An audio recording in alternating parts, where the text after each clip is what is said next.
आज वर्कआउट करायचा होता चेस्टचा, पण केला बायसेप्सचा. जय महाराष्ट्र भावांनो, आज आपल्या बॉडी ट्रान्सफॉर्मेशन सिरीजचा 22वा दिवस.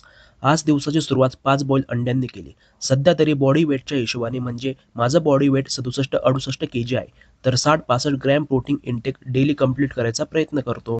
दुपारच्या जेवणात कारल्याची भाजी, पोळी, सलाड घेतले. भरून कारल्याची भाजी म्हणजे आपली फेवरेट. मम्मीच्या हातात काय जादू आहे काय माहीत. साखर गूळ न घालता सुद्धा चविष्ट. एनिवे, दुपारी थोडा आराम करून संध्याकाळी जिमला गेलो. मारुती रायाला वंदन करून वर्कआउटला सुरुवात केली. वॉर्मअप झाल्यावर बार्बेल कर्लचे 4 सेट मारले. नंतर डंबेल बायसेपचे 3 सेट मारले. ॲक्च्युली आज चेस्ट वर्कआउट करायचा होता, पण आतिश मागच्या वीकमध्ये बायसेपचा वर्कआउटला टप्प्यावर होता. मग मित्राखातीर म्हटलं चला बायसेप घेऊ. सिंगल आर्म केबल करचे 3-3 सेट मारून झाले. कॉन्सन्ट्रेशनचे 3 सेट मारले. भावांनो, आपली 120 दिवसांची बॉडी ट्रान्सफॉर्मेशन सिरीज बघण्यासाठी आताच इंस्टाग्राम आणि यूट्यूब चॅनलला फॉलो आणि सबस्क्राईब करून घ्या. नंतर केबल करचे 4 सेट मारले. फोरआर्मसाठी रिव्हर्स पुलचे 3 सेट मारले. सर्वात शेवटी व्रिस्ट कर्ल मशीनचे 3 सेट मारून वर्कआउट संपवला. घरी गेल्या गेल्या सर्वात आधी बॉडी रिकव्हरीसाठी 5 बॉईल अंडे घेतले. रात्रीच्या जेवणात पालक भाजी, पोळी, सलाड घेतली. भेटूया नेक्स्ट व्हिडिओमध्ये. तोपर्यंत काळजी घ्या.